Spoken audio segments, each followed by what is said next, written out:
जी अस्सलाम वालेकुम। तो आज हम लोग क्वेश्चन एक्सरसाइज 1.1 हम लोग कर रहे थे, तो क्वेश्चन नंबर 5 उसका करेंगे। इस तरह भी वही कहा है लास्ट क्वेश्चन की तरह कि कौन सी प्रॉपर्टी यूज हुई है, इधर भी आपने यही बताना है कि कौन सी प्रॉपर्टी यूज हुई है, लेकिन इसको थोड़ा सा हल करके मैं आपको बताता हूँ। ये हमारे पास वैल्यू दी हुई है, ये मैंने वैल्यू इसको उतार लिया।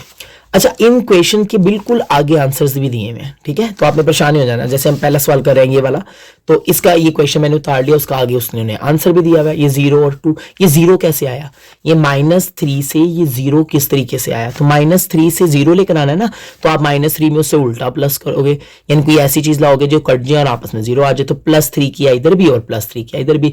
चूंकि ये आपको इनइक्वालिटी का साइन नजर आ रहा है ना, आपने जो भी काम करना है दोनों साइड पे करना है। इनइक्वालिटी का ये होता है, इक्वल होना तो इक्वल में तो चीजें इधर से उड़ के उधर आ जाती है। इनइक्वालिटी में चीजें मूव नहीं कर सकती। आपने जो भी काम करना है आपने इक्वल के इस तरह भी करना है और इस तरह भी करना है। ये सिग्नेचर की इनइक्वालिटी के सिग्नेचर की जो कि लेसर देन इधर, तो आपने इस तरह भी +3 ऐड करा दिया और इधर भी +3 ऐड करा दिया। ये दोनों कट जाएंगे आपस में, तो क्या आएगा 0 और प्लस माइनस -3 में से एक गए तो कितना आया 2। तो बहरहाल ये तो मैंने जस्ट समझाने के लिए था कि प्रॉपर्टी कौन सी है इधर से पता चलेगा। तो देखो आपने दोनों तरफ क्या जमा किया, प्लस किया 3, तो ये तो प्रॉपर्टी होगी। प्लस को क्या कहते हैं, एडिटिव। तो एडिटिव प्रॉपर्टी ऑफ ऑर्डर, तो इधर आपने ऑर्डर जरूर लिखना है, बिकॉज आप दोनों साइड पे कर रहे हो ना काम। यहाँ ऑर्डर वाले क्वेश्चन है ये, तो ये एडिटिव प्रॉपर्टी ऑफ ऑर्डर है। अच्छा देखें, यहाँ ए था, यहाँ तो उल्टा काम हो गया, ये 1/a है, यहाँ सीधा पड़ा हुआ, यहाँ नीचे आ गया। ये बी था, ये तो उल्टा हो गया, 1/b हो गया। और ये सिग्नेचर का साइन लेसर देन था, यहाँ ग्रेटर देन हो गया। ये ऐसा क्यों हुआ भाई, ये कौन सी प्रॉपर्टी है जो चेंज कर देती है, यानी अगर कोई रकम ऊपर है तो वो नीचे आ रही है, ये ऊपर है तो नीचे आ रही है, ये इस तरफ सिग्नेचर है इस तरफ है। ऐसी प्रॉपर्टी का नाम है रेसिप्रोकल प्रॉपर्टी। रेसिप्रोकल प्रॉपर्टी, उल्टा हो जाता है काम, तो आपने इसको लिख देना है रेसिप्रोकल प्रॉपर्टी ऑफ ऑर्डर। ये क्वेश्चन आपको यहां से यहां तक बुक में दिया है, ठीक है।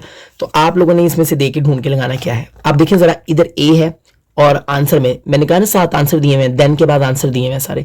आंसर में उन्होंने सी लिखा हुआ है 7 प्लस करके, बी है और आंसर में बी के साथ प्लस करके सी है। तो दोनों तरफ क्या ऐड हो रहा है, सी ऐड हो रहा है ना, तो ये एडिटिव है, जमा की additive property of order. Order लिखना है दोनों तरफ हो रहा है।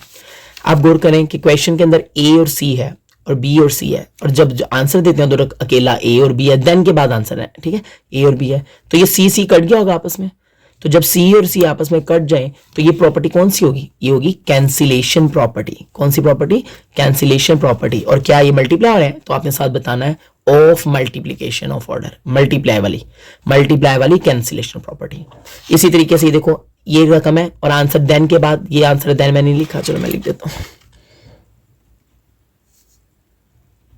तो देन के बाद ये आ गया आंसर, तो सी से कट गया। ये भी कौन सी प्रॉपर्टी है, पीछे ये बच गया, तो कैंसिलेशन प्रॉपर्टी किसकी, मल्टीप्लिकेशन की। और लास्ट के अंदर अगर हम लोग जाएं तो उन्होंने क्वेश्चन के अंदर ये पूछा है, अगर कोई भी सवाल आपको इस तरह का आ दे जिसमें ये बताया हो कि ये एक रकम इससे बड़ी है, फिर वही रकम इसके बराबर है, और फिर वो रकम उससे छोटी है, मतलब आपको क्वेश्चन के अंदर ये बताया हो कि ये रकम फलां रकम इससे दूसरी रकम से बड़ी है, या फिर वो दोनों रकमें बराबर हैं, फिर अगले में उसमें छोटी में है, तीनों कंडीशन बताई हो, बड़ी छोटी बराबर, तो इसे ट्राइकोटोमी प्रॉपर्टी कहते हैं। क्या कहते हैं, ट्राइकोटोमी, कोटोमी। तो आप वहां से जो है इसको याद कर सकते हैं। तो ये थी कुछ प्रॉपर्टीज जो मैंने आप लोगों को बताया कि जस्ट आपने ये बताना है कि कौन कौन सी प्रॉपर्टीज हैं। पेपर पॉइंट ऑफ व्यू से सर एमसीक्यूज बेस्ड इंपॉर्टेंट है, ज्यादा इंपॉर्टेंट। अगर आप मुझसे पूछें कि कौन कौन से 2 क्वेश्चन है, तो मैं आपको कहूँगा वो क्वेश्चन नंबर 1 है और क्वेश्चन नंबर 3 है। ये 2 क्वेश्चन मोस्ट इंपॉर्टेंट है, इन पे ज्यादा फोकस कीजिएगा, ठीक है, पेपर लिहाज से। Thank you.